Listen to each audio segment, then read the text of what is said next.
ሰላም ጤና ይስጥልኝ። የተወደዳችሁ የሮሃ ቤተሰቦች የመዓዛ እንግዳ የተሰኘው ፕሮግራማችን ነው። በዛሬ ፕሮግራማችን በወቅታዊ ጉዳዮች ላይ ቆይታ ለማድረግ ከአቶ ያሬድ ኃይለማርያም ጋር ተገናኝተናል። አቶ ያሬድ እንግዲህ በድጋሚ ፈቃደኛ ሆነ እንደገና ስለተገናኘን ከልብ አመሰግናለሁ።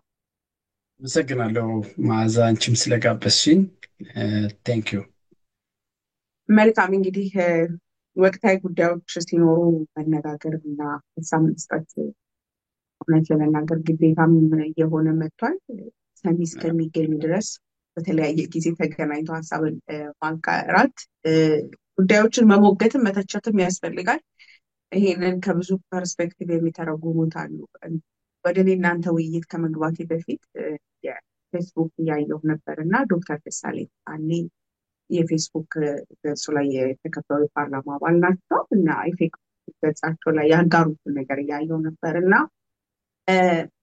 መተቸት፣ ሀሳቤን መስጠት፣ እንደ ተቃዋሚ መናገር ሊያውም በአደባባይ ሊያውም አንድ የህዝብ የወከለኝ ሰው ሆኜ እንዴት ነው በአንድ ያስብለኝ ሀሳብ መስጠት እንዴት በአንድ ያደርጋል የሚል በጣም ጽሁፉ በጣም ትልቅ መልእክት ያለው ነው። ግን የተከነከነ ሀሳብ ስላየው ነው እንደው ሀሳብ ሲሰጥ በተለያየ ጉዳይ ላይ ትችት ሲሰጥ በአንዳም ያስብል ከሆነ እንደው ስራ ፈት የሚያስብል ከሆነ እውነት የመነጋገሪያ ጊዜ አተናሉ እያልኩ እያሰብኩ ነበር። አይተኸዋል? ሜይ ቢ አይተኸው አይቼዋለሁ። እሱ እኔም ብዙ ጊዜ ይገጥመኛል፣ ግን እኔ እንደሱ አይነቶቹን እንትኖች ኢግኖር ነው የማደርገው። የአገዛዝ ስርዓቶች ስልት ነው ማሸማቀቅ። ሀሳብን የሚሰጡ ሰዎችን እ፣ በታወቁ ሌብሊንጎች፣ በታወቁ የማሸማቀቂያ መንገዶች እ፣ ተሳቀው ከመድረኩ ለዛ ነው ብዙ ኢትዮጵያውያን ምሁራኖች እንዲህ ያለውን ዛቻ፣ እንዲህ ያለውን ማስፈራሪያ፣ እንዲህ ያለውን የማሸማቀቂያ ካምፔን ስለሚፈሩ ነው። ጎመን በጤና ብለው እውቀታቸውንም ብዙ ያሏቸውን ምክር ሀሳቦችም ምንም ይዘው ቤታቸው ብዙ ምሁራኖች የተቀመጡትና የተወሰንን ሰዎች እንደ ትግል ውስጥ ስትገቢ እንኳን ልክ እኮ ጫካ የገባ ሰው ሊዋጋ ከቻለ ጥይት መከላከያ ያደርጋል እንጂ ጥይት ሊመታኝ ስለሚችል ብሎ ከትግሉ አይቆምም ጫካ ውስጥ ሆኖ። ኦኬ። ያ እኛም ደግሞ በሀሳብ ትግል ውስጥ ነው ያለ ነው። ስለዚህ እንዲህ አይነት የሚወነጨፉ ከአገዛዝ ስርዓቱም ከደጋፊዎቹም አንዳንድ ጭፍን ከሆኑ ምሁራንም ለጥቅም ካደሩ ሰዎችም የሚሰነዘሩትን ነገሮች እኔ ብዙ እንትን አልቆጥራቸውም። መጀመሪያ አካባቢ የዛሬ አይ ቲንክ እኔ ፌስቡክ የከፈትኩት በ2008 ነው እና ያኔ አካባቢ ስጽፍ ልክ እንደዚህ አታክ ሲያደርጉኝ እደነግጥ ነበር እና በኋላ አንድ ቀን ለፕሮፌሰር መስፍን በስልክ ሳወራቸው ሀሳብ ስሰነዝር ሰው እንደዚህ አይነት ስድብ ነው የሚሰነዝረው ስላቸው ትለምደዋለህ አሉኝ። የበሰበሰ ዝናብ አይበራም። እኔ አሁን ምንም ላይ ጠብ ያለ ነገር ያለ አይመስለኝም ሰው ሲሰድበኝ እና በጊዜ ሂደት ትለምደዋለህ ነበር ያሉኝ እና ለምጄዋለሁኝ እና ጁንታ ይሉሻል፣ ፋኖ፣ ጽንፈኛ፣ ምናምን፣ ዘረኛ ዋቴቨር ብዙ አይነት ሌብሊንጎች አሉ። ግን አያስቆሙንም። ቢያንስ እኔን አትሊስት እኔን አንቺን አያስቆሙንም፣ ደሳለኝንም አያስቆሙትም፣ ሌሎቹንም ሰዎች በዚህ እንትን አያደርጉም። ግን ብቸኛ ያላቸው ሀሳብ የላቸውም። አየሽ፣ ለምሳሌ ሰዎች ተገደሉ ስትይ አልተገደሉም ብለው ሌላ ተነጻጻሪ የሆነ ፋክት ይዘው መጥተው አይደለም ቻሌንጅ የሚያደርጉሽ። ያ አንቺን ማጠልሸት፣ ካራክተር አሳሲኔሽን ውስጥ መግባት የያዝሽውን ቫሊድ የሆነ ነጥብ ማስጣያ መንገዳቸው ነው። ስለዚህ ይህንን ለሚረዳ ሰው ኢግኖር አድርገሽ ጩኸቱን ትተሽ ዋናው ነገር ላይ ማተኮር ነው እና እኔ አሁን የሆነ ነገር ስጽፍ መዓት ኮሜንት ነው የሚመጣው፣ ግን የምመልሰው ለጥቂት ሰዎች ነው። ሊያውም ወይ ማቃቸው ሰዎች ሆነው ያነሱት ነገር ምናልባት ከመረጃ እጥረት ወይ የሀሳብ ሙግት ካለበት ምናምን ነው እንጂ እንትና ግን ደግሞ የአገዛዝ ስርዓቱ አይ ቲንክ እኔ ሌላ ሀገር እንደዚህ የሚደረግም አይመስለኝም። ወያኔ የጀመረው ነገር ነው እና ብልጽግና የወያኔ ፍጡር የሆነው ብልጽግና የቀጠለበት ነገር በመንግስት በጀት የመንግስትን ገጽታ የሚገነቡና የሚሳደቡ ሰዎች አሰልጥነሽ በጀት መድበሽ በአንድ ሰው እስከ 10 እስከ 20 አካውንት ነው አሉ የሚከፍተው። ስለዚህ አንቺ የሆነ ነገር መዓዛ የሆነ ነገር ስትለጥፍ እነዛ አንድ ሰው በ10 ስም መጥቶ ይሰድብሻል። 100 ቢሆኑ 1,000 ሰው ይሰድብሻል። እና የዛ 1,000 ሰው ስድብ ሀሳብሽ በህዝብ ዘንድ ተቀባይነት የሌለው ያስመስላል። ምክንያቱም ሳይለንት ማጆሪቲው ተመልካች ነው። እነሱንም ፋይት አያደርግም። ብቻሽን ይተውሻል። ጥቂት ሰው ነው ሀሳብሽን ትክክለኛ መሆንሽን እያወቀ ወጥቶ የሚደግፍሽ። በተቃራኒው በዛው በጥቂት ደቂቃ ልዩነት ውስጥ አንድ ቆንጆ ፎቶሽን ብትለጥፊ ደግሞ ታውዘንድስ ኦፍ ፒፕል ላይክ ሊያደርጉ ይችላሉ። ያ ስለዚህ ይሄ ሳይለንት ማጆሪቲው ዲፌንድ አያደርግሽም፣ አይከላከልሽም። ቡና እየጠጣ የልቡን ትነግሪለታለች፣ ደስ ይለዋል። ግን ያን በማድረግሽም እንኳን ክሬዲት አይሰጥም፣ አፕሪሺየት አያደርግም ወይ አብሮሽ አይቆምም። እነሱ ግን ዛር ፔድ። ስለዚህ አሁን ደሳለኝን ወዲያውኑ ነው የኤርትራ ባንዲራ አስለብሰው ባንዳ ለማለት ምናምን። እሱን የጠቅላይ ሚኒስትሩ ንግግር ላይ በኋላ እንመጣበታለን። ግን ያው አለቃውን አውራውን ንብ የተከተለ መንጋ ስለሆነ ያ ብዙም ለእንደዚህ ያሉ ነገሮች እንትን መስጠት መሸነፍም አቴንሽንም መስጠት አያስፈልግም። ዊነው እነማን እንደሆኑ ይህንን የሚያደርጉት ለምን እንደሚያደርጉም ይታወቃል። ስለዚህ ትግሉ ላይ ነው ማተኮር ያለብን።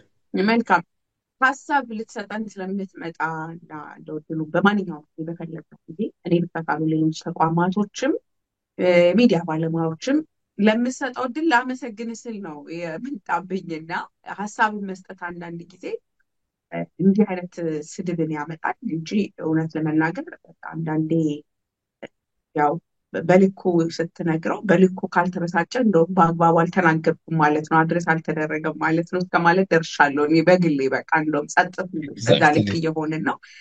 ስለሚደረገው የሀሳብ ትግል እውነቱ ከልብ አመሰግናለሁ። እንደው ወደ ሀሳባችን ስነሳ እንደው በወቅታዊ ጉዳዮች ላይ እንድንነጋገር ነው የተገናኘ ነው እና ምንም የሚያስደስትና ምንም በተስፋ የምናወራው ነገር ባይኖርም ደግሞ በጉዳዩ ላይ መነጋገር መልካም ስለሆነ አርዕስቱ የኦርቶዶክሳውያን ግድያ ብንጀምር በጣም ደስ ይለኛል።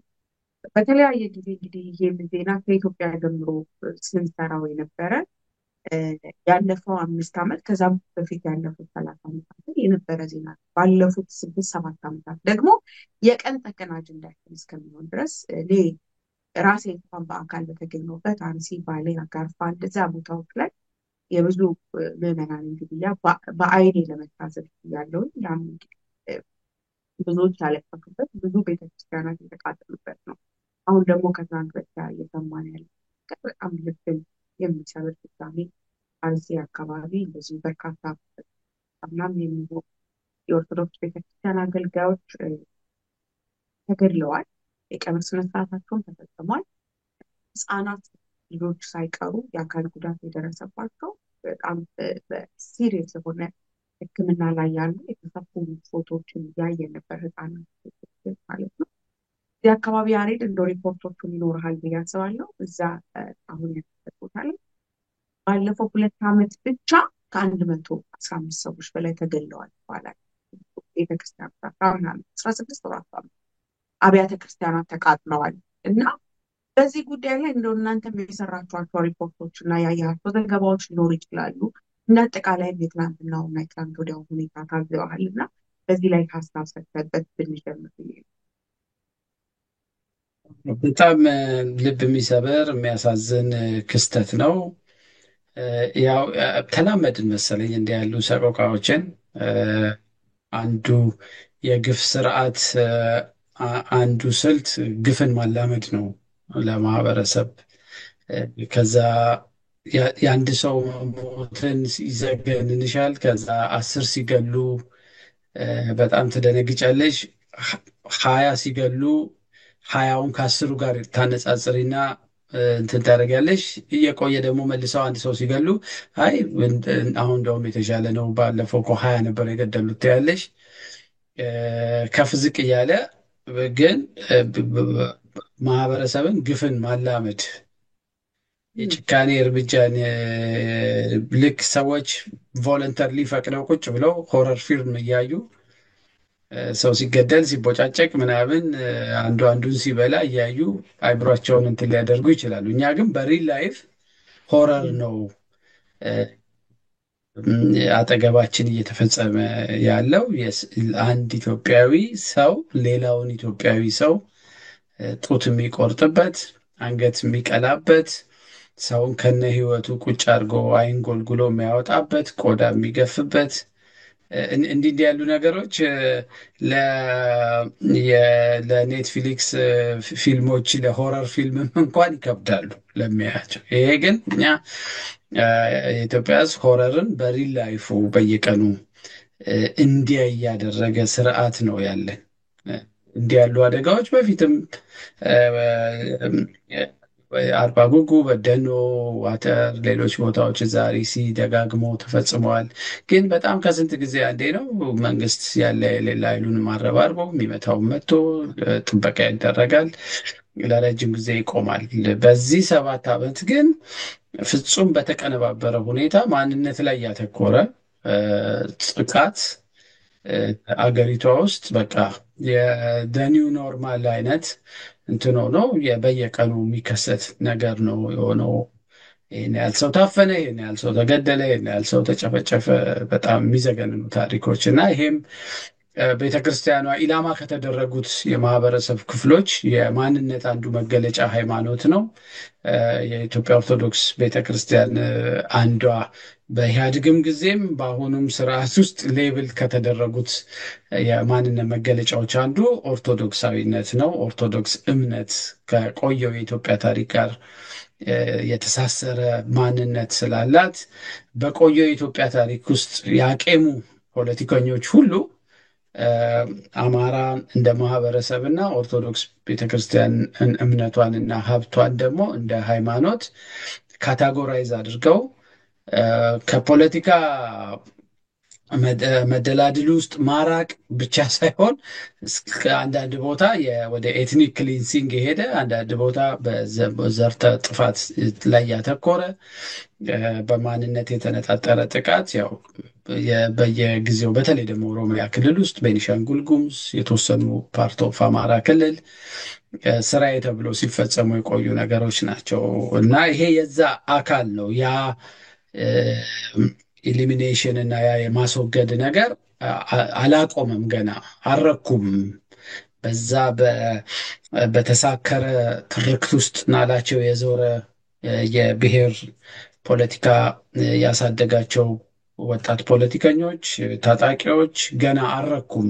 ባፈሰሱት ደም፣ በገደሉት ነፍስ ልክ፣ ባወደሙት ሀብት ልክ ገና ሳትስፋይድ አልሆኑም። የመንግስት አቅም በተዳከመ ቁጥር ሁሉ ይቀጥላል ይሄ አደጋ። አንድ ሁለተኛ፣ በአንዳንድ ቦታዎች ደግሞ መንግስትም ጭምር ሆን ብሎ በአንዳንዱ ሁኔታ ፕሮፓጋንዳውን ሼፕ በማድረግ የእነዚህን አካባቢ ሰዎች በእነዚህ ማንነት የሚገለጹ ሰዎችን ለጥቃት የሚያጋልጡ ትላንትም በአንድ ኢንተርቪው እያልኩት ነበር። የዚህ የሰበሩንን ሰበር ናቸው። ከዚህ በኋላ የአቦይ ስብሃትም ንግግርን እነ ሽመልስም እና አብይም በየጊዜው ይደግሙታል። ከስልጣን ኦርቶዶክስን እና አማራን አርቀናል ምናምን የሚሉት እንዲህ ያሉ ጡት የቆረጡንን እንደዚህ እናደርጋቸዋለን፣ እንበቀላቸዋለን እየተባሉ በየመፈክሩ በየስብሰባው የሚነገሩት ነገሮች ብዙ ወጣቶች አእምሮ ውስጥ በዛው በተሳሳተ ትርክት ልክ አእምሯቸው ውስጥ ሰርጿል። ስለዚህ እነዚያ ወጣቶች ዛሬ ገሚሶቹ የተቃዋሚ የሽምቅ ተዋጊ ታጣቂዎች ናቸው፣ ገሚሶቹ የክልሉ ልዩ ኃይል ታጣቂዎች ናቸው። በሌላ የፖለቲካ ጉዳይ ይለያዩ እንጂ በዚህ የትርክትና ሌብሊንግ ላይ ግን ከሽመልስ አንስተሽ እስከታች ድረስ ያሉት ታጣቂዎች አንድ አይነት ህሳቤ ነው ያላቸው። በፖለቲካ ውስጥ ያሉ ሰዎች ሁሉ ይሄ በአጫሉ ሞት ማግስት የታየውን ማስታወስ እንችላለን። እንደውም ወደ ሻሸመኔ አካባቢ ከሄደው ቲም ውስጥ ጋዜጠኞች ውስጥ ነበርሽበት ካልተሳሳትኩ። ከዛ በፊትም ከዛ ወዲህም የተፈጸሙትን በማንነት ላይ ያተኮሩትን ጥቃቶች ማሰብ ይቻላል። አንዳንዴ ደግሞ የበቀል የሚመስሉ ነገር እርምጃዎች። አጣዬ ለስንት ጊዜ ነው የተጠቃችው? የአጣዬ ህዝብ ለስንት ጊዜ ነው ንብረቱን ያጣው፣ ህይወት ያጣው? ስለዚህ የትልቁ በሽታ አካል ነው ይሄ ሰሞኑን አርሲ ውስጥ ገና እንዲቆም አልተደረገም፣ ትኩረትም አልተሰጠውም። የአገዛዝ ስርዓቱም ትኩረት አልሰጠውም። አንዳንድ ጊዜ የሚፈልጉት ይመስለኛል ማህበረሰቡን ቴረራይዝ ለማድረግ ከኛ ጋር ካልቆማችሁ የሚገጥማችሁ ጣፈንታ ይሄ ነው ወይ እኛ የምንላችሁን የማታደርጉ ከሆነ ትበላላችሁ፣ ትታረዳላችሁ ብሎ አንቺ አርሲ ላይ መታረዱን ነው የምታየው። ያ ሲግናል መልእክቱ ግን አዲስ አበባም ላለው በቀረው ኢትዮጵያ ግዛት ውስጥ ላለው ሰው ሁሉ ሉክ እኔ የተውኩህ ዕለት ታልቃለህ ነው። ጠቅላይ ሚኒስትሩ በፓርላማ ከዚህ በፊት የኔን ስልጣን በኃይል እነቀንቃለሁ ማለት በአንድ ሌሊት ሚሊዮን ሰው ተገሎ ያድራል ማለት መልእክቱ ምን እንደሆነ ግልጽ ነው። ስለዚህ የኦርቶዶክስ እምነት ተከታዮችም በቤተ ክርስቲያኗም ከሁለት ዓመት በፊት ስደት ላይ ነች ቤተ ክርስቲያን፣ ብዙ መከራ ደርሶብናል ብለዋል። ግን በሚደርስባት መከራ ልክ መንግስት ላይ ጫና ለማሳደር ግን ቤተ ክርስቲያኑ የሚገባውን ስራ እየሰሩ አይደለም። እኔ እንደውም አንዱ ያነሳው ጥያቄ ልጽፈውም ነበረ። መቼ ነው ቤተ ክርስቲያን ባለፉት በርካታ ዓመታት ውስጥ በእምነታቸው ምክንያት ለተገደሉ ለቤተ ክርስቲያኗ አርነት ቆመው የተገደሉ ለተሳደዱ ሰዎች የብሔራዊ የሐዘን ቀን የምታውጀው መቼ ነው?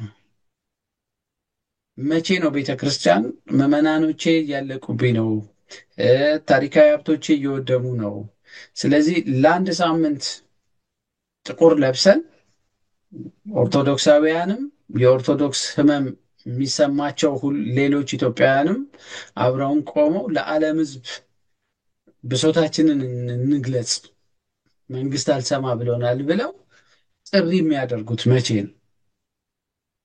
ሲኖዶስ ሊከፈል ነው፣ ቤተክርስቲያኗ ልትከፈል ነው ብለው ለስልጣን ያሰፈሰፉ ሰዎች፣ ለጥቅም ያሰፈሰፉ ሰዎች ሲመጡባቸው ጥቁር አስለብሰዋል።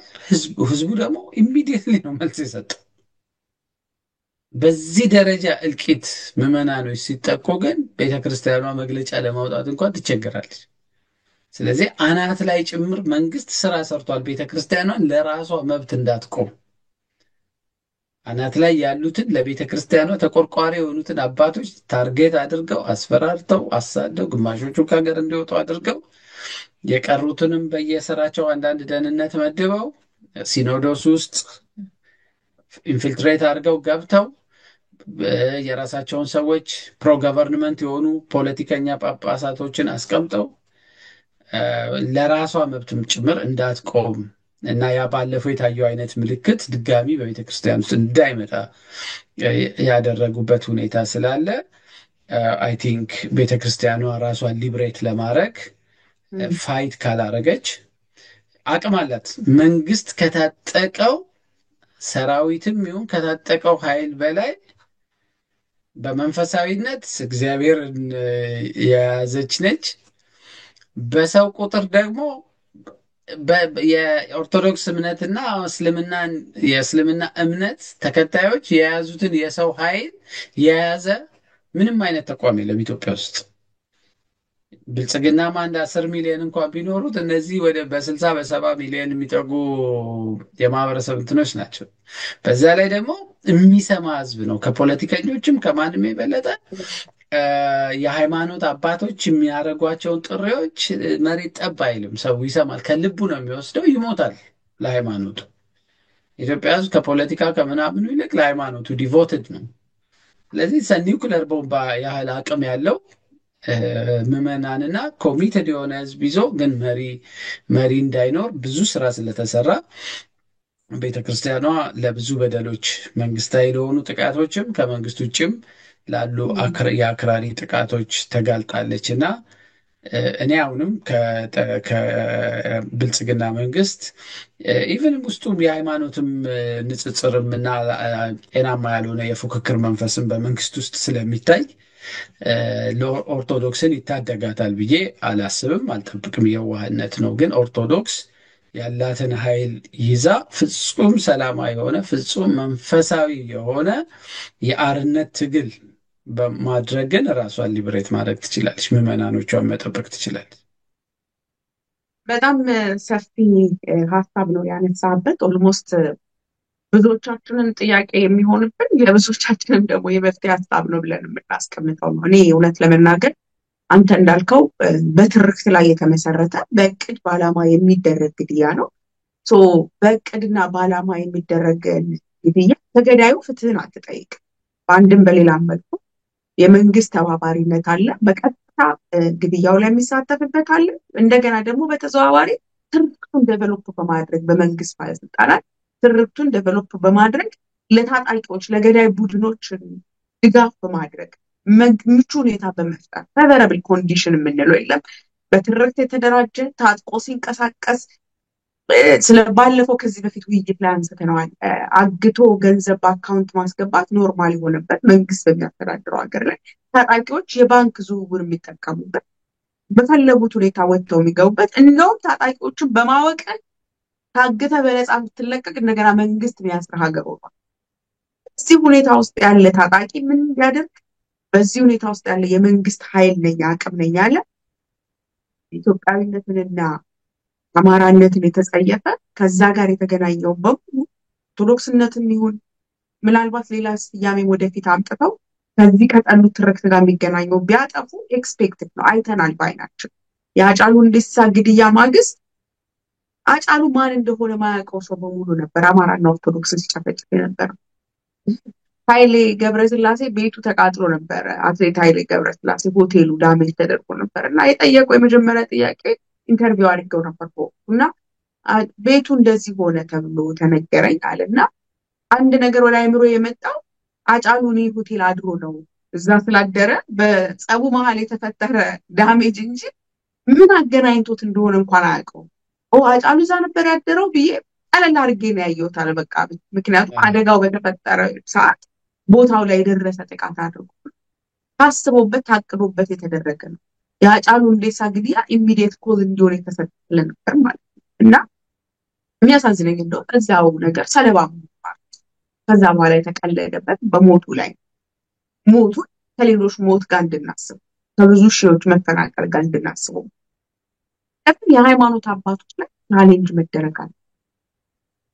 ጥያቄዎች መነሳት አለባቸው። አንተ ባልከው ልክ ምዕመኑ ሊከተላቸው ሙሉ ፈቃደኛ የሆነ ግን አፍዘው እንደው ማደንግዘው የያዙት በእምነት ስም ነው ህዝቡ። ምክንያቱም የሃይማኖት አባቶች ታው ሲሉት የሚተው አድርግ ሲሉት የሚያደርግ በጣም ንጹህ አማኝ ህዝብ ነው። ያሬድ አይተህ ከሆነ በውጭ ሀገራት ራሱ ያሉ በተለይ አውሮፓም አሜሪካም ያሉ የአብያተ ክርስቲያናት መንግስት አገልጋይ ናቸው። በጣም ነው ሰርፕራይዝ የሆንኩት እዚህ ሀገር ከመጣሁ በኋላ። ሰው በእኔ ልጨምርልሽ፣ እኔ በጣም ይቅርታ አድርጊልኝ፣ እንደ ሃይማኖት ቤት ውስጥ ያሉ በሁሉም ሃይማኖት ውስጥ ያሉ እንዳሉ ሰዎች አድርባይ አም ሶሪ ቱ ሴይ ዲስ ይህንን የሚሰሙኝ የቅርብ ማቃቸውም የቤተ ክርስቲያን ሰዎች ይኖራሉ። እኔም የቄስ ልጅ ነኝ። ግን ቤተ ክርስቲያንም መስጊድም የፕሮቴስታንት ቸርችም ውስጥ ያሉ በቤተ ክርስቲያን ጥቂት አንድ ሁለት ግለሰቦች ልታገኝ ትችያለሽ። እንዳለ የመንፈሳዊ እምነቶችን የሚመሩት አብዛኛዎቹ ሰዎች ኢንክሉዲንግ አባ ገዳዎች፣ ቄሶች፣ ጳጳሳቶች፣ ሼኮች፣ ሽማግሌ ተብለው የሚመረጡ ሰዎች እንደነሱ አስመሳይ አድርባይ እኔ ከዚህ በፊት ፕሮፌሰር በስል ጠንከር ባለ መንገድ ሲወቅሱ እነዚህን አካላት ትንሽ የሚሳሳልብ ነበረ። አሁን የበለጠ እየታየኝ የመጣው አሁን ነው እና እንደነዚህ አካላት አድርባይ የለም። አንድ ሁለተኛ መንግስትም ቶሎ ብሎ የሚመጣው መንግስት ሁሉ አናታቸው የእነዚህን ተቋማቶች አናቶች የሚይዘው ለዛ ነው። ምክንያቱም የኢትዮጵያ ሕዝብ እንደ ምዕራቡ ዓለም ሳይንቲስቶችን አይደለም የሚሰማው። ሳይንቲፊክ ማህበረሰብ አይደለም። በሳይንስ የሳይንሳዊ ግኝት ምናምን ነገር የሚያማልለው የሳይንስ ማህበረሰብ አይደለም። አንድ በፖለቲካ ተመስጦ ፖለቲከኞችን ተከትሎ የሚተምም ማህበረሰብ አይደለም። ዲፕሊ ሪሊጂየስ ነው እና ትራዲሽናል የሆነ ቫሊዎቹ ላይ እንትን የሚያደርግና የሃይማኖት አባቶች፣ ቄሶች፣ ሼኮች፣ አባገዳዎች ከፖለቲከኞችም ከዩኒቨርሲቲ ፕሮፌሰሮችም ከሳይንቲስቶችም የበለጠ ቦታ ያላቸው ሀገር ነው ኢትዮጵያ ውስጥ ያ ይሰማሉ። በየዘመኑ የሚመጡ መሪዎችም እነሱን ኮንትሮል ከማድረግ እና የሚጀምሩት እንዲህ ለዛ ያለው ነው። ማህበረሰብ መያዝ የምችው እዚህ ሀገር አሁን እኔም ያለሁበት አንቺም ያለሽበት ቄስ ያዝሽ አልያዝሽ ማን ይሰማዋል? ኦር አንድ ሼህን የሚሰሙ ሰዎች ሊኖሩ ይችላሉ፣ ግን ያን ያህል ተጽዕኖ ፈጣሪ አይደሉም። በተጽዕኖ ፈጣሪ ደረጃ ሊስት ውስጥ ወደ ታች ነው የሚወርዱት እነዚህ የሃይማኖት ተቋማት መሪዎች እና ሽማግሌዎች። ከዛ ይልቅ ሞር ፖለቲከኞች እና ምሁራኖች ናቸው። በተለይ ተመራማሪዎች፣ ፕሮፌሰሮች ምናምን እነሱ የሚሉት ነገር አንድ ፖለቲከኛ ወይም አንድ ፕሮፌሰር የሚለው ነገር መሬት ሊያንቀጠቅጥ ይችላል ሌላው ዓለም ላይ። እኛ ሀገር ግን እነዚህ ወገኖች ሳይሆኑ የሚባርክ ሶላት እንትን የሚል ወይ የፈውስ ስራ የሚሰራ አንድ ፓስተር፣ አንድ ቄስ፣ አንድ ሼህ ትልቅ ቦታ አላቸው ወይ አባገዳ። ስለዚህ ቶሎ መንግስት ለእነዚህ ሰዎች የሙቀት ኤሪያ ይፈጥርላቸዋል፣ በኑሮ እንዳይገፋቸው በጥቃቅን ነገሮች እነዚህ እና ደግሞ በማስፈራራት አንዳንዴ ትንሽ ወጣ ያሉ ሰዎች ሲኖሩ ከነዚህ ውስጥ ቶሎ አናታቸውን በመምታትና ከሌብል እንዲደረጉ አሁን ሟቹ የተከበሩ ሙፍቲ በፊት ለፊት መንግስትን ከገሰጹ በኋላ በፊት እጃቸውን ይዞ ነበር አብይ የሚዞረው በየመድረኩ። ፊት ለፊት አገር የምትመሩ ሰዎች ከቀበሌ እስከ ጠቅላይ ሚኒስትር በእናንተ ምክንያት ሰው እያለቀ ነው አቁሙ ካሉት ቀን ጀምሮ ከስልጣናቸው አስባረራቸው። ከኤኒ ፐብሊክ ቦታ ላይ ያለሳቸው ቡራኬ የማይደረገ የነበረውን ከማናቸውም የፐብሊክ ቦታ እና ከእይታ እንዲጠፉ ነው ያደረጋቸው። እና ቀብራቸውም አካባቢ የነበረውን ሁኔታ ታውቂያለሽ። ስለዚህ ለዛ ነው እኔ የኢትዮጵያ ሕዝብ የነፃነቱ የሚያደነዝዙትም ለባርነትም የሚያደላድሉት እነዚሁ ናቸው። አይዞ እግዚአብሔር ጥሩ መንግስት እስኪያመጣ አርፈ ተቀመጥ፣ ጸልይ፣ ጠብቅ ምን እያሉ ሁሉንም አይነት በደል አብዞርቭ እያደረገ እንዲቀመጥ የሚያደርጉት እነዚህ አካላት ናቸው። የአገዛዝ ስርዓቱም እንደ ጋሪ የሚጠቀምባቸው እነዚህኑ አካላት ነው እና እኔ አሁን አንድ ነገር ስጽፍ ወዲያው ከየአቅጣጫው ከሚወረወሩ ነገሮች እንትን ውስጥ አብዛኛው ከነዚህ መንፈሳዊ ናቸው ከምታያቸው ሰዎች አካባቢ የሚመጡ ወቀሳዎችና ነቀፌታዎች ናቸው እና በጣም ያሳዝናል ህዝባችን ያለበት ሁኔታ። ግን እንዴት አድርገን ነው እንደነ ዴዝሞንድ ቱቱ አይነት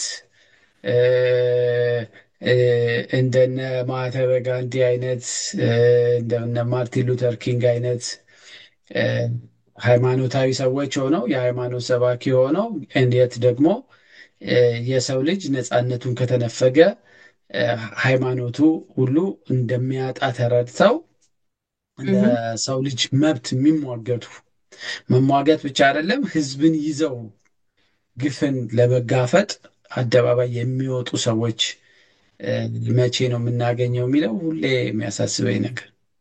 በጣም አመሰግናለሁ ያሬድ። የእኛንም አቡነ ጴጥሮስ መጥቀስ እንችላለን። እውነት ለመናገር ብዙ ቦታ ጠቅሳቸዋለሁ። በጣም ሳስባቸው ነበረ ሰሞኑን። ሴሌብሬት እንኳን አናረጋቸውም እኮ አየሽ፣ ቤተክርስቲያን ሴሌብሬት አታረጋቸውም።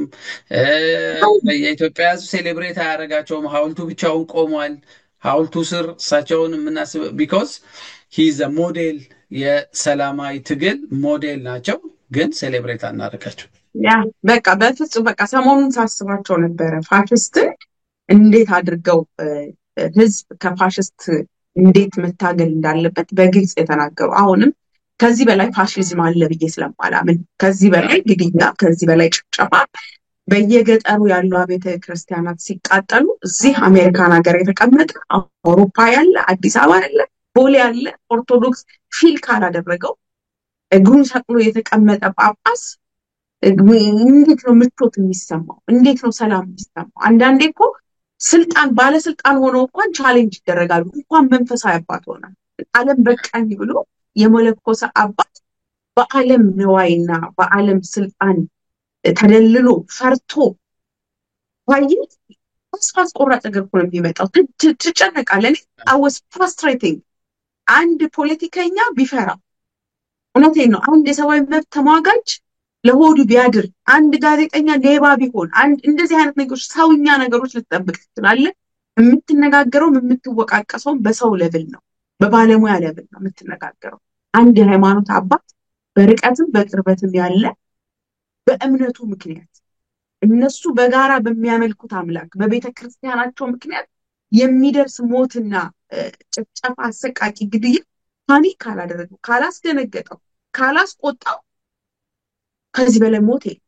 ከዚህ በላይ ምዕመናንም የሚጠይቁበት እኔ መጥተው ገንዘብ ሲሰጡ በጣም ነው ማፍረው።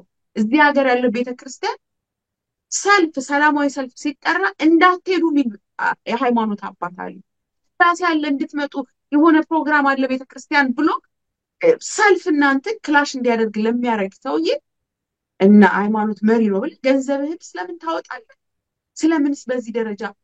ኦኬ እንዲህ ስትል ደግሞ ቤተክርስቲያን ልትፈርስብኝ ነው ብሎ ደግሞ ይሳቀቃል። በሯ ሊዘጋ ነው ይላል። እና ምዕመኑን ያከተቱትን አጣብቂኝ ስታየው እውነት ከታሪክ ተጠያቂነት ብቻ አይደለም እግዚአብሔርም ተጠያቂ የሚያደርጋቸው ቀን ሩቅ አይደለም እላለሁ። ግን ከመቼ እነዚህ ሰዎች ይኸውልሽ ሁሉም ቦታ እኔ ኦርቶዶክስ ብቻ ሳይሆን በሙስሊሙም በሌሎቹም እምነቶች ውስጥ የምታያቸው ሰዎች እንትን ስለሆነ ነው። አሁን ገባኝ። ኦርቶዶክስ ስለምናነሳ እንጂ በሙፍቲ ቀብር ብቻ የታዘብነው የሙስሊም ሃይማኖት መሪ ነን ባዮች ያደረጉት ነገር የፕሮቴስታንቶቹ እውነት ለመናገር በፊት ለፊት ለመናገር ለይቶላቸዋል።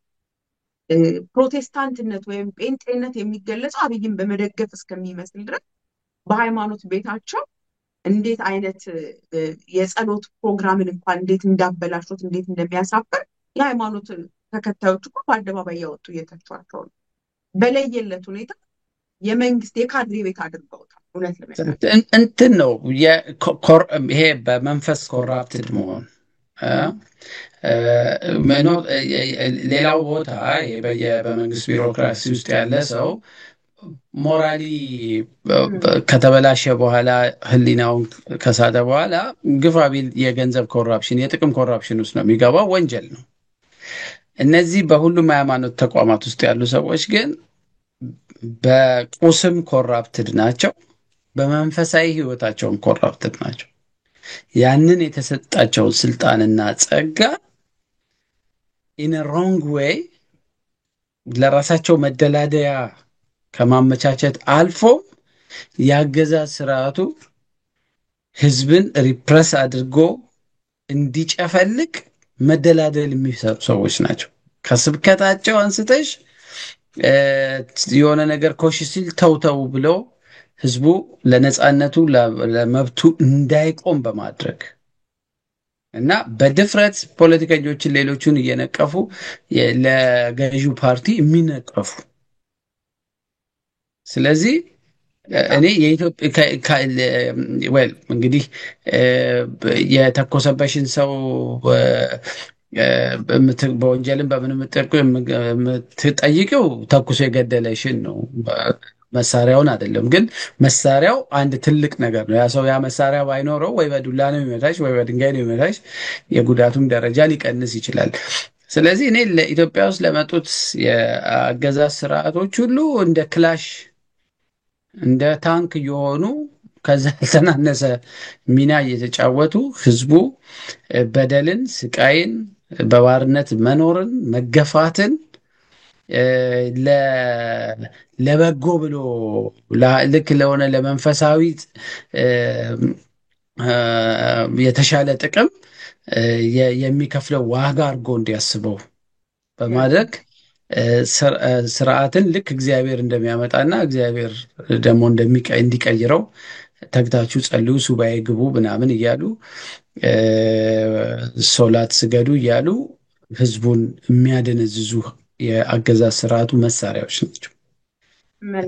ይሄ በአብይም ጊዜ በመለስም ጊዜ ትንሽ የደርግ ጊዜ የተሻለ ነበር። ራሱን ዲስታንስ ነው ያደረገው። ግን ነፃነቱ ስለሌለ ወጥተው ብዙ የተለየ ተአምር ሊፈጥሩ አይችሉም። ተከበዋል። ግን አትሊስት ኢንተርቬንሽኑ በጣም እንትን አልነበረም እንጂ ወደኋላ ያሉትንም ታሪኮች ካየሽ ቤተክርስቲያን ንጉሶቹን ጠቢ ሿሚ ምን እየሆነች አፋሻ ጎባች ነበረች። ስለዚህ የቤተ መንግስት ደጅ ጠኝ የሆኑ የሃይማኖት መሪዎች እና የሀገር ሽማግሌዎች የኢትዮጵያን ሕዝብ ለከፋ በደል የዳረጉና ወደፊትም በታሪክም ሲወቀሱ ሲጠየቁበት የሚኖሩ ናቸው። ህዝቡ አይኑን የገለጠለት እስከዛው እኔና አንቺ እየወቀስናቸው እንቀጥላለን። እውነት ነው። አመሰግናለሁ ያሬድ። እንደው በሰፊው ሄድንበት በጣም ልብን የሚይዝ ጉዳይ ነው እና ተስፋ እናደርጋለን እግዚአብሔርም ጣልቃ ይገባል። እውነት ለመናገር ስለ እግዚአብሔር ቤት የሚከፈል ዋጋ ነው እና እንደዚህ እንደተቀለደበት አይቀርም። እስከዛ ግን የሁሉም ሰው የትግል የድምር ውጤት ደግሞ ለውጥ ያመጣል። ሀሳብን በምን መነጋገሩ መልካም ስለሆነ ማለት ነው እና እንደው አጠራ አድርገን የተወሰነውን የፓርላማ ውሎ ብናየው አንተ በፌስቡክ ገጽህ ያጋራኸውን አይቼ ነበር። እንደውም እሱን ጽሑፍ ካየው በኋላ ነበረ እንወያይበት ብዬ ደወልኩልህና እዛ ምኑን እናወራዋለን አልከኝ። ምኑ ይወራል ብለሽ ነው አልከኝ። እና የብዙ ሰው ስሜት እንደዛ ነበረ። ትላንትና ቴድሮስ የህይወት ሚዲያ ጋዜጠኛ ከኢስማኤል ቃል ጋር ያደረገውን ውይይት የሰማሁት ነበርና በቃ ግዴታ ውስጥ እንደዚህ አይነት ግዴታ ውስጥ መገኘቴ በጣም ያሳዝናል። እሱን የመስማት ግዴታ ይሄን ጠቅላይ ሚኒስትር የመስማት ግዴታ ውስጥ ያለ ፕሮፌሽን ውስጥ መሆኑ እንዴት እንደጎዳው ከዚህ በፊትም በእርግጥ የስነ ልቦና ጉዳት ነው ብሏል አብይ አህመድ ማዳመጥ በሚለው ነገር አስታውሰዋለሁ። እና እንደዛ የተሰማኝ ነው እውነት ለመናገር ያዳመጥኩት። አንተም በጽሁፍ ላይ እንደገለጽከው ትምክህት፣ ውሸት እኔ እብሪትም ጨምሬበታለሁ የተሞላበት እንደገና ደግሞ አለማወቅም በብዙ መልኩ የታየበት አለማወቅህን ደግሞ ሌሎች ስለማያውቁ ነው እንጂ በጣም አዋቂ ነኝ የሚል አውድ ለመስጠት የተደረገ የፓርላማ ውሎ ነበር። የተነሳው ጥያቄዎችን አስተውላቸው ከሆነ ይህ እንደው በአንድ በሁለት ጉዳዮች ላይ ነው ሀሳብ እንድትሰጥበት የፈለኩት እንጂ በየተረቱ ላይ እንግዲህ አንስተን ውይይት ልታረግ በጣም ረጃጅም ተረቶች ነበሩ። እንደውም አንድ ወዳጄ ዳንኤል ክብረት በጣም ስራ በዝቶበት ነበረ እያለ ነበር ጭት ላይ እና ስለ ሰላማዊ ድርድር አሁን ከዶክተር ደሳለኝ ጥያቄ ነበር ቀልቤን የያዘው ጉዳይ ነው። አንተም በተደጋጋሚ ጊዜ የምታነሳው ስለሆነ በቀጥታ ይመለከታል ብዬ ነው እና ለምንድን ነው ከታጣቂዎቹ ጋር ስፔሲፊካሊ ስማቸውን ጠርቶ በትግራይም በኦሮሚያም በአማራ ክልል የተለያዩ ቦታዎች ካሉ ታጣቂ ኃይሎች ጋር ድርድር ውይይት ለማድረግ መንግስት ፈቃደኛ ማለት ወይም መንግስት ያለ የማያደርገው ከመቼ ነው ወጣቶችን የምንገብረው ለጦርነት የሚል ከፍተኛ የሆነ ጥያቄ። ስንት ትውልድ ነው በጦርነት የሚለው ቀጥተኛ የሆነ ጥያቄ ጠቅላይ ሚኒስትሩ የሰጡትን ምላሽ ሰምተኸዋል። እንዴት አገኘ ማለት እሳቸውን ጌታቸው ረዳን በመግለጽ የተለያዩ ሰዎችን የሰጡትን ስልጣን የተውትን ስልጣን በመግለጽ ከዚህ በላይ ሰላም ወዳድነት የለም የሚል መልዕክት አስተላልፎ ነበርና እንዴት አገኘው እሱን ነገር? ከሱን ጀምር። ብዙ አልገረመኝም። የአብይን ባህሪ መረዳት ከጀመርኩ ረጅም ጊዜ ስለቆየው የለየለት አምባገነን የመሆን ምልክቱንም ቀድሜ ስላየው ብዙ አልተደመምኩም በንግግሩ። ግን አብይ የሰላም ድርድር ከታጣቂ ኃይሎች ጋር አይፈልግም። ከፈለገም ምናልባት ቬሪ ኢንስትሩመንታል በሆነ የዚህ የዩቲሊቴሪያን አይነት እንትን ለሌላ ግብ መዳረሻ ፈልጎት ካልሆነ በስተቀር በራሱ ሰላምን አብይ ሰላምን የሚፈልግ ሰው አይደለም። ይሄን የምለው ለምንድን ነው? የብልጽግና የአብይ አስተዳደር ምህልቁን የጣለው በግጭት ላይ ነው። ሰርቫይቭ ማድረግ የምችለው በግጭት ነው። ይሄ ሀገር ሰላም ካደረ የህግ የበላይነትን አስከብሬ የዜጎችን መብት ጠብቄ አገሩን በጥሩ ሁኔታ የመምራት አቅም ስለማይኖረኝ በቀላሉ ከአካባቢው ላይ እወገዳለሁ ብሎ ስለሚያስብ ገና አስቀድሞ ነው አብይ ትሬት ያላቸው የሚላቸውን ሰዎች 6 or 7 years before ነው አጀንዳው ላይ ሊስት ያደረገው። ለስልጣኔ ስጋት የሚሆኑት እነማን ናቸው? ህወሓት አኩርፎ ስለተገፋ፣ አማራ ክልል ውስጥ የሚነቃነቁ ኃይሎች፣ ኦሮሚያ ክልል ውስጥ ያሉ ኃይሎች፣ በጎረቤት ሀገሮች ያሉ ኃይሎች እያለ ከተቧደኑ የታጠቁ ኃይሎች አንስቶ የሰላማዊ ትግል ውስጥ ያሉና ኢንዲቪጁዋልስ ሳይቀሩ ሚዲያ የአገዛዝ ስርዓቱ የብልጽግናን የቅዠት መዳረሻ ያደናቅፋሉ የተባሉ አካላቶች በሎንግ ሊስት ተዘርዝረው ተቀምጠዋል እና እነሱን ሁሉንም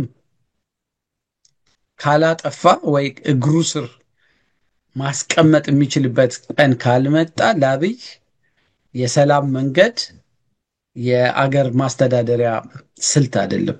ስለዚህ ግጭትን ያማከለ የመንግስት አስተዳደር ላይ ነው ራሱን ያስቀመጠው። ለዛ ነው የትግራዩን ጦርነት ለመስራት ኤርትራን ጭምር ጋብዞ ሌሎች ኃይሎችን ሁሉ አነቃቅቶ ነጥቃችሁ ታጥቃችሁ ተዋግታችሁ ትጥቁን ሁሉ ውሰዱ ብሎ ዋሽቶ የወልቃይትን ጉዳይ እንኳን በዛ በጦርነት ወቅት እንዴት ያስተዋውቅ እንደነበረ ተነሱ እያለ የነበሩ ታሪካዊ ቁስሎች ካስታወሽ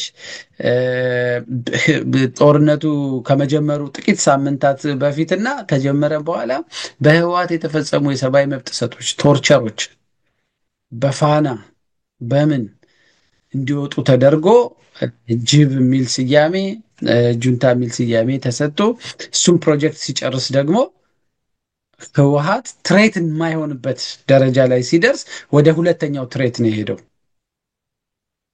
አማራ ክልል ፋኖ የሚባል ኃይል መጥቷል። ኢትዮጵያዊ ፎርስ ነው። እንደ ልቤ ላዘው እና ጫማዬ ስር ላደረገው አልችልም። ስለዚህ ይሄን ኃይል ደግሞ ሳይውል ሳያድር ምክንያት ፈልጌ ቶሎ ማጥፋት አለብኝ ብሎ ወደ ቀጥታ የፕሮጀክት ስራ ወደዛ ነው የገባው እና አሁን እነዚህን ሁሉ ትሬት የሚላቸውን እስኪያጸዳ ድረስ አብይ ከግጭት አይርቅም። ግን የዓለም አቀፍ ማህበረሰቡ ሁሌ ብድርም ለመስጠት አገሪቷ ያለባትን ዕዳ እንድትወጣም ለማድረግ ለማናቸውም ነገር እንደ ቅድመ ሁኔታ የሚቀመጠው ሰላም ስለሆነ በአገርህ ሰላም አምጣ፣ የህግ የበላይነት አስከብር ምናምን ስለሚሉት ባገኛቸው መድረኮች ሁሉ ጀስት ላይክ ሊፕ ሰርቪስ ሰላም፣ ድርድር እንፈልጋለን። እኔ እንደውም አንዱ ሁሌ የምጠቅሰው የአባይ ግድብ ድልድይን ሲያስመርቅ አንድም ቀን በአግባቡ ኦፊሻል የሆነ በፓርላማ ጸድቆ ኦፊሻል ጥሪ አድርጎ አያውቅም። በንግግሮች መካከል ነው ድርድርን በሆነ ጉዳይ ሲወራ ወይ ሰው ሲጠይቀው እንጂ እንደ መንግስት አስቦበት ወጥቶ ጋዜጠኞች ሰብስቦ እባካችሁ እገሌ እገሌ እገሌ የተባላችሁ አካል ኑና እስቲ እንደራደር እንወያይ ብሎ ጥሪ አድርጎ አያውቅም። ሁሌ የእግረ መንገድ የሚባል አይነት በእግረ መንገድሽ የሚያመጣው ነገር ነው እና እዛ የአባይ ድልድዩ በሚመረቅበት ሰዓት እዚህ ክልል የሚዋጉ ኃይሎች ይምጡና ከክልሉ ፕሬዚደንት ጋር አብረው ይስሩ ምናምን እያለ በዛው ሰዓት ላይ የድሮን ጥቃት ሰሜን ሸዋ ውስጥ አዞ ነው የመጣው እና አብይ ስለ ሰላም በፈለገው ሰዓት ለምሳሌ የትግራይ ጦርነት ጊዜ ስለ ሰላም የሚያወራ ሰው በጠቅላላ ጁንታ ነበር የሚባለው። ስለ ሰላም መስፈን አይቻልም፣ ሌላ ነገር ማሰብ አይቻልም። ያንቺ ጓደኛ ዮናታን በቀጭን ደብዳቤ ትዕዛዝ ለየሚዲያው በሰጠው ትዕዛዝ ጊዜው ወቅቱ የጦርነት ስለሆነ ከጦርነት ማነቃቂያ ዘፈን ውጭ ሌሎች የመዝናኛ ነገሮች ራሱ ማቅረብ አትችሉም ብለው ልክ ደግሞ የፕሪቶሪያን ስምምነት እኛ እኮ የሲቪክ ማህበራት ተሰብስበን የሰላም ጥሪ ስናደርግ እኮ ከጠቅላይ ሚኒስትር ቢሮ ተጠርተን ዛቻ፣ ማስፈራሪያ እንደ ሀገር እንደከዳችሁ ነው የሚቆጠረው ተብለን ሌብል የተደረግነው ያኔ ነው። ልክ የፕሪቶሪያ ስምምነትን ጉሮሯቸውን ታንቀው ሲፈርሙ ደግሞ እነዛ ጦርነት የሚሰብኩ የነበሩ ሚዲያዎችም ጠቅላይ ሚኒስትሩም ነጭ እርግብ ይዘው እኛ ብቻ ነን የሰላም እንትን አሉ። ስለዚህ ሰላም ለአብይ የመጫወቻ ካርድ ነው እንጂ ጄኒውን ጥሪ አይደለም። አሁን ጦርነት ስላሰበ ዶክተር ደሳለኝን በዛ ደረጃ ሊያብጠለጥለው ሊሰድበው የፈለገው ኤርትራ በየት በኩል አድርጋ ፓርላማ ውስጥ መጣች፣ ስለዚህ የኤርትራ መንግስት ተወካይ ነህ ለማለት የሄደበት ርቀት ቅድም መግቢያችን ላይ እንዳለው ጸጥ በሉ አትናገሩኝ፣ አሁን ደግሞ ጦርነት ወቅት ላይ ነኝ፣ ስለዚህ ሃውዴሪዩ የሰላም ጉዳይ ከኤርትራ ጋር ታወራለህ የሚል የማሸማቀቂያ መንገድ ነው እና ሁሉንም ስለ ሰላም የሚያወራውን ኃይል ሁሉ ባንዳ፣ አሁን የብልጽግና ሰዎች ባንዳ እያሉ ነው የሚሳደቡት ሁላችንንም፣ ልክ አዚፍ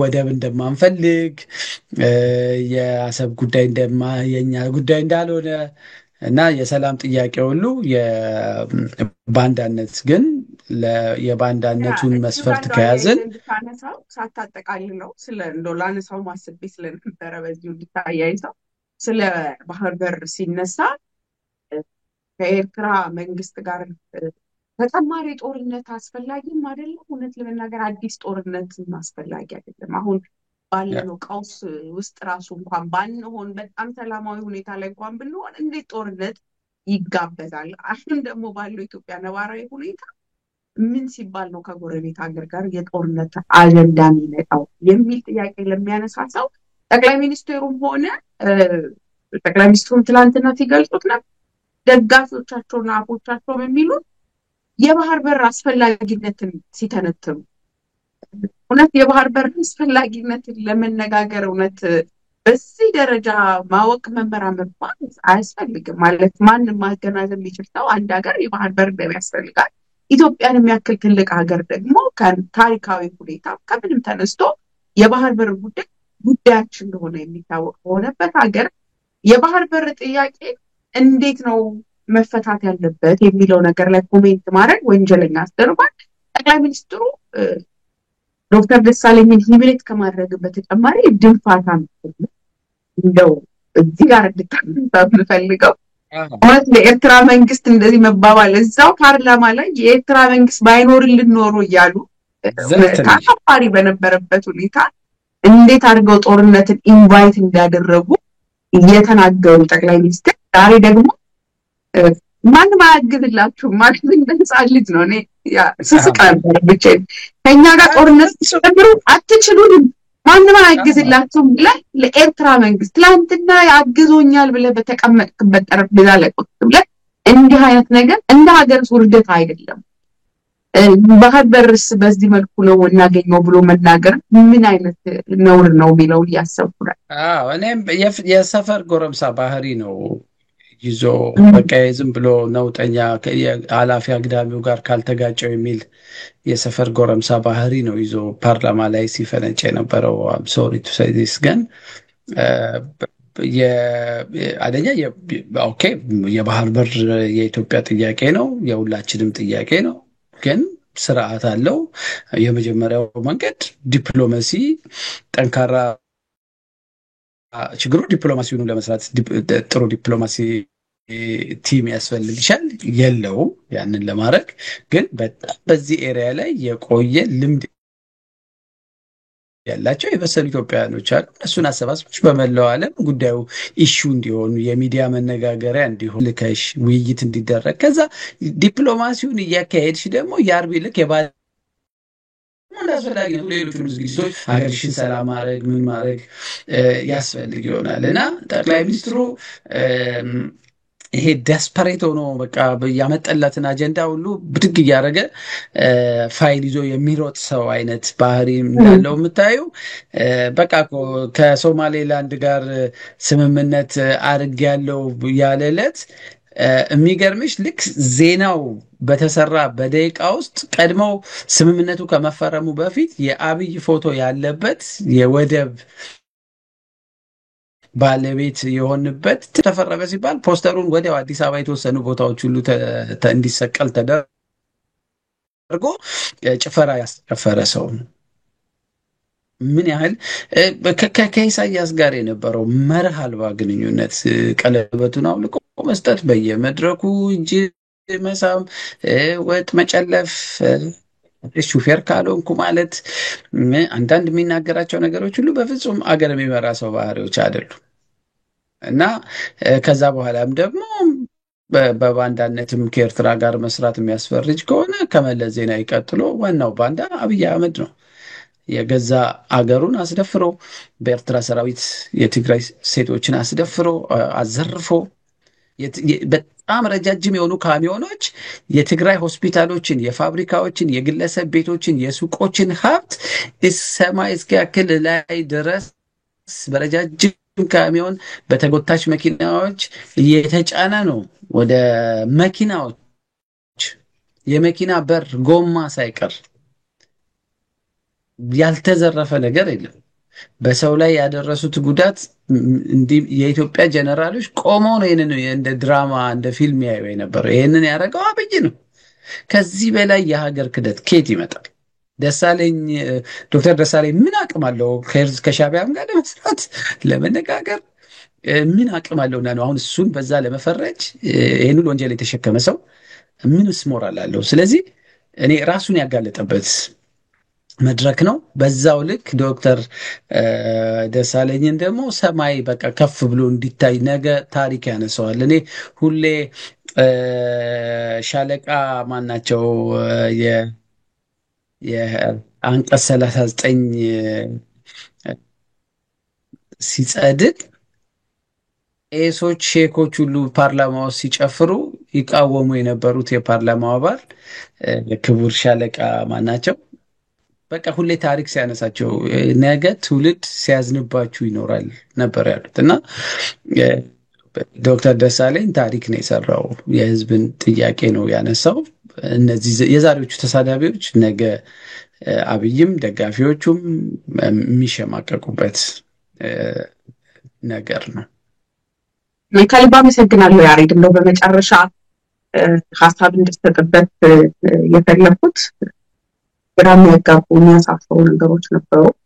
ከምርጫ ጋርም ተያይዞ የተነሳው ነገር እንደዚህ በተለይ ግን ከኢኮኖሚ አንጻር የኢኮኖሚ ባለሙያ መሆን የማይጠበቅብን በጣም እጠነቀቃለሁ። በማላውቀው ፕሮፌሽን ባልሆነ ጉዳይ ላይ ብዙ አስተያየት አልሰጥም፣ ግን በምኖረው ነገር ላይ ግን አስተያየት መስጠት እችላለሁ። ሪፍሌክሽኑ ስለምንኖረው ስለምናውቀው ቤተሰቦቻችን፣ ጓደኞቻችን፣ ሀገራችን ያለችበትን ሁኔታ ስለምናውቅ ጠቅላይ ሚኒስትሩ የሚሏትን ሀገር እኔ እውነት ለመናገር በመለስ ዜናዊ ዘመን ፓርላማ ላይ ስንሰማ ወያነ ዘመን ዩኒቨርሲቲ ተማሪ ነን በደንብ በቃ ሲቀልዱበት ኢኮኖሚ እኛ ሳንኖረው ምናምን እንል ነበረ።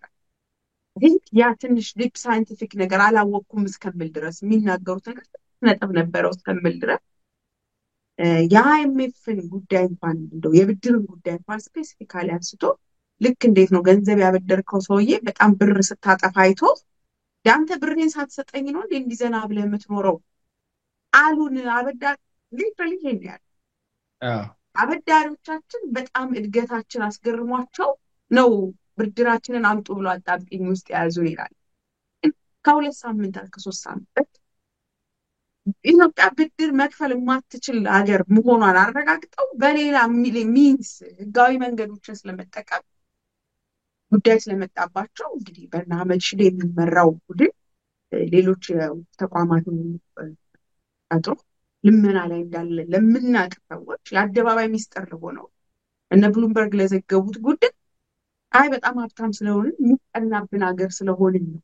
እናንተ ደግሞ ይሄን የማታውቁት አፍንጫችሁ ስለማያሸት ነው፣ ደህና ነገር ስለማይታያችሁ ስለማይወድላችሁ ነው። እውነት ነው። ዞር ዞር ብላችሁ ይውላሉ እና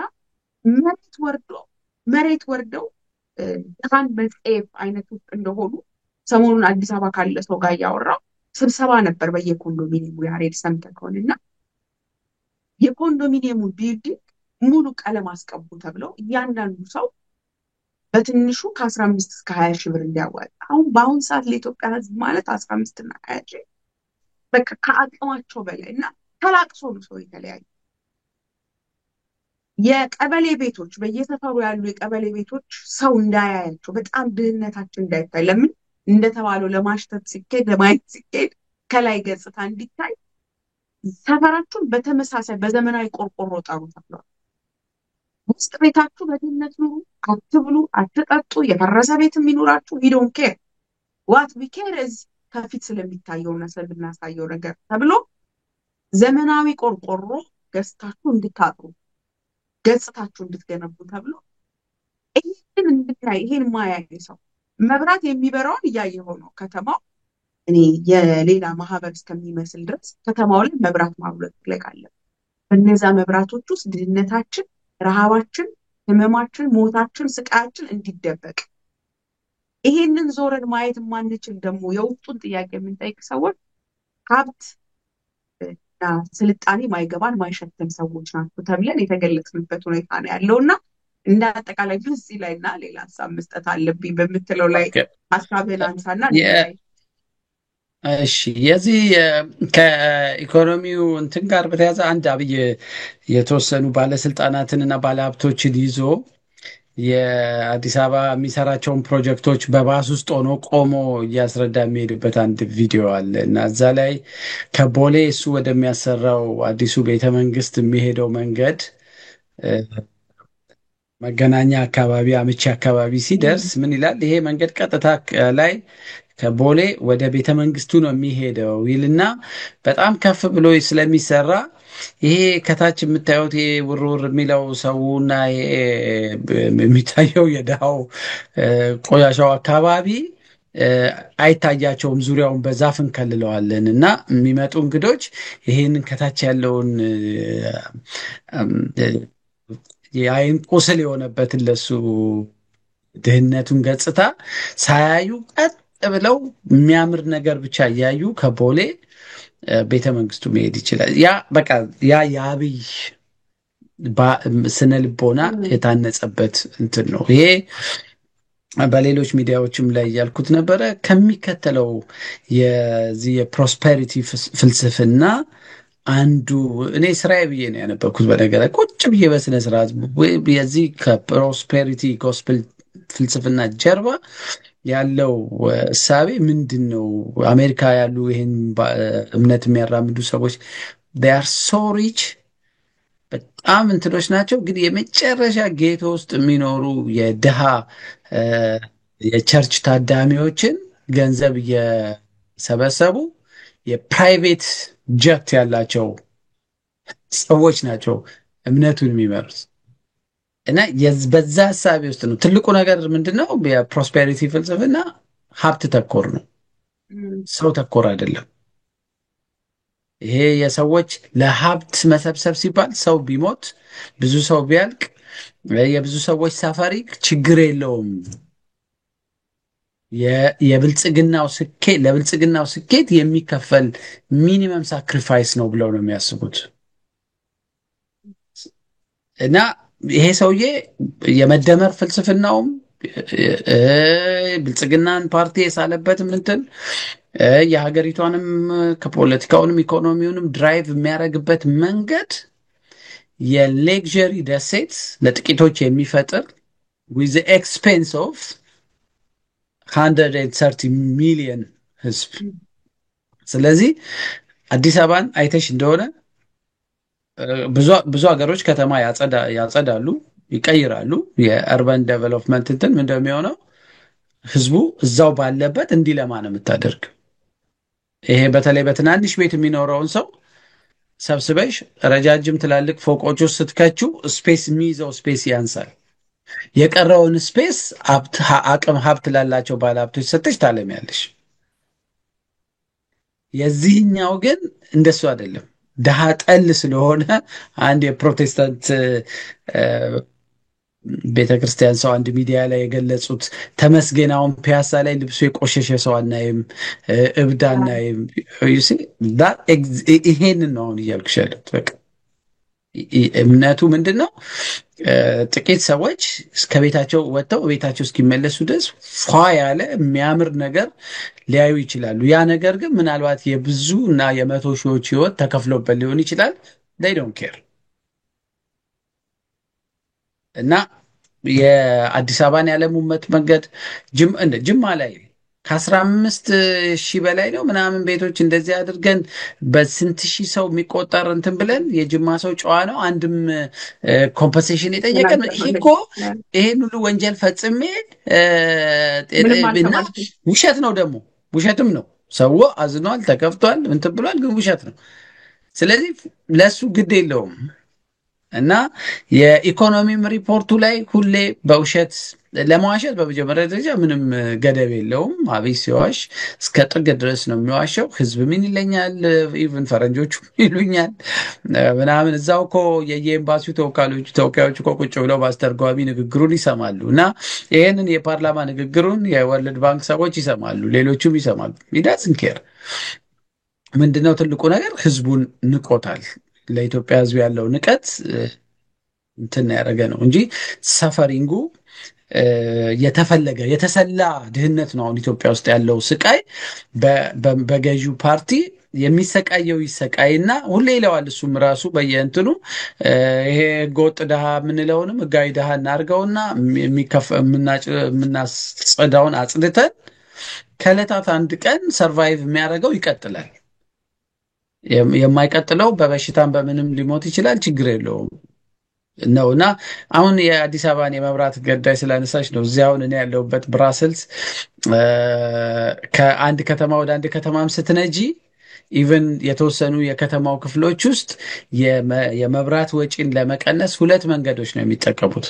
አንደኛው መብራቶቹ ሰው ወደ አካባቢያቸው ሲቀርብ ብቻ አውቶማቲክ ሴንስ አድርገው ፓርኪንግ ውስጥም ምንም ውስጥም ህንፃ ውስጥም ሴንስ አድርገው ይበራሉ። የተወሰነ ደቂቃ ይቆያሉ፣ ሙቭመንት ሲያጡ ይጠፋሉ። ስለዚህ ህንፃ ሁሉ በርቶ አያድርም። የኢነርጂ እነሱ እንግዲህ የኒኩለር ኃይል ማመንጫ አላቸው፣ ብዙም አማራጮች አሏቸው። ስቲል በጣም ነው የሚጠነቀቁት። ሁለተኛ ደግሞ ብዙ መንገዶቻቸው ላይ ጨለማ ነው የሚያደርጉት። ለትራፊክ እንትንም ኤሌክትሪክ ኮንሰምም እንትንም ለማድረግ መኪኖች በራሳቸው መብራት ነው የሚሄዱት እና ለእግረኛ ወክ ኤሪያዎች ላይ ብቻ ነው ብርሃን ምናምን የሚደረገው። እና አንዳንዱ የሚሰሩትም ነገር እኔ በምንም ጥናት እውቀትም ከእውቀት በጣም የራቀ አዲስ አበባ ውስጥ ህንፃዎች ሙሉ በሙሉ እኮ ተገደው የሊድ መብራት በእሱን አለመስቀል በመቶ ሺዎች የተቀጡ ህንፃዎች ያውቃሉ። እና እሱን ለማስገመጥ ደግሞ በሚሊዮን ገንዘብ ቀለም ቀይሩ ተብለዋል። ሁሉም ህንፃ ተገዶ ቀለም ቀይረዋል። እንደገና ይሄንን መብራት እሺ፣ የመንገድ መብራት እሺ፣ ህንፃውን ዙሪያውን እንደ ፓርቲ እንደ ናይት ክለብ ጭፈራ መብራት ካላበራችሁ ብሎ ማስገደድ በቃ ልክ ከኒውዮርክ ጋር ነው የሚወዳደሩት። ኒውዮርክ እኮ መንደሯን የሚያት ጀርባዋንም አጥሊ ሁሉ በዘመናት የተገነባ እንትን ነው። ከዛ የሀገሩ ህዝብ ደግሞ ስቃይ ውስጥ ስላለ ዝም ሲላቸው ከተለያየ አፍሪካ ሀገር ቲክቶከሮች እያመጡ የኢትዮጵያን የአዲስ አበባ መብራቶች በቃ ዋው እያሉ ከአፍሪካ አንደኛ ከተማ በዛም የሚረኩ ሰዎች ናቸው። ስለዚህ የአብይ የምክር ቤቱ ምንትን ዝም ብሎ አይደለም፣ ታስቦበት ሆን ተብሎ የህዝብን ሰፈሪንግ ስቃይ ኢግኖር አድርጎ አሁን አንድ ዳቦ ሰው ጠሮበታል። ትላንት በደንብ ጥሩ ኑሮ ይኖሩ የነበሩ ልጆቻቸውን ጥሩ ይመግቡ የነበሩ ጥሩ ትምህርት ቤት ማስተማር የሚችሉ ቤተሰቦች ተንገዳግደው እያቃታቸው ይሄ የቀሚስ ውስጥ ረሃብ እንደሚባለው አዲስ አበባ ውስጥ ወተሽ አትለምኚ ያለሽበት ስቴተስ እንትን አያደርግልሽም። እና ብዙ ሰው ስቃይ ውስጥ ነው ያለው። ያንን ስቃይ እሱ እንደ ኢኮኖሚ ሰክሰስ አድርጎ ነው እንትን የሚያደርገው። ይሄ ህዝብን ከመናቅ ያለፈ ሌላ ነገር የለም። አይ ቲንክ የራሱ የፈጠረው አይምሮ ውስጥና ለሱ ለባለስልጣናቶቹ የተፈጠሩ ደሴቶች አሉ።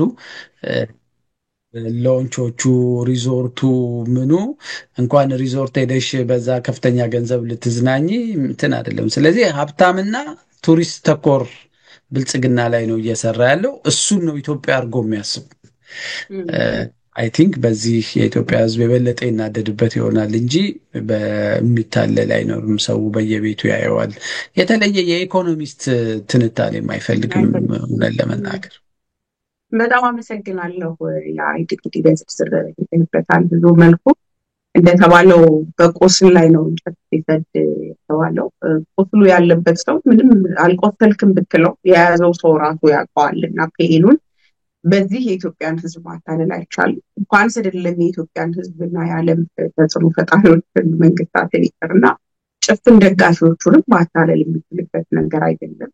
ለፕሮፓጋንዳም የጨነቀ ነገር እንደሚሆንባቸው ነው ያየ ነው። ፕሮሞትን ከማድረግ ይልቅ ሌሎችን በመሳደብ ላይ ያተኮረ ፕሮፓጋንዳ ሲሰሩ ያየ ነው። ለደጋፊም ግራ የገባ ፕሮፓጋንዳ መያዣ መጠበቅ የሌለው ብሎ ነበረ ብዬ ነው በግሌ ማጠቃልለው። ለነበረን ጊዜና ስላነሳናቸው ሀሳቦች ከልብ አመሰግናለሁ። ከልብ አመሰግናለሁ። እግረ መንገዴን አንድ ነገር እኔ አይ ቲንክ መዓዛንችንም ጨምሮ ሁሉም ሚዲያዎች በሶሻል ሚዲያም ላይ የሀገራቸው ጉዳይ የሚያሳስባቸው ሰዎች አሁን አንድ መቀንቀንና መጀመር ያለበት ንቅናቄ አብይ መስት ጎ የሚል የሰላማዊ ሙቭመንት በደንብ ሃሽታግ ተደርጎ ይሄ ሰውዬ ኖ ሞር ዋር እና አብይ ከዚህ እኔ አንድ የጻፍኩት እንትን አለ ከምርጫ ግንቦት ለምርጫ ወይስ ለሽግግር መንግስት የሚለው እኔ የኢትዮጵያ ሕዝብ አሁን የምርጫ ቅንጦት ላይ አይደለም ያለው፣ የሰርቫይቫል ጥያቄ ውስጥ ነው ያለው። ስለዚህ አይ ቲንክ ሲሪየስ የሆነ በማህበራዊ ድረገጽም በምድር በመሬት ላይ በምንም ትልቅ ሙቭመንት መኖር መልስ ያለበት ተሰጥቷል። ያሬድ እንደው ሳቄ ያመጣው አንተ ስታነሳው አስታውሽኝ ነው። መልስ ተሰጥቷል በቀጥታና ምርጫ በቦሌም በባሌም ብለን እናካሄዳለን የፈለገ ነገር ቢመጣ። ምክንያቱም ምርጫ ባናካሄድ በማግስቱ መታችሁ ለስቲሜሲ ጥያቄ አንስታችሁ የሽግግር መንግስት ልትሉኝ ነው ብሎ በቀጥታ ምላሽ ይባላል። በእሱ ይታወቀዋል ምን እንደሚታሰብ። ግን እኔ በቃ የኢትዮጵያ ሕዝብ ወጣቱ ይሄንን አይምሮ ውስጥ ልክ የኖሞር ሙቭመንት አሁን ኖሞር ዋር እና አብይ መስት ጎ የሚል ሙቭመንት ላይ ማተኮር አለበት ብዬ ነው እኔ የማስበው። አይ ዶንት ኖ ሜቢ ዩ ካን ሊድ ኢት።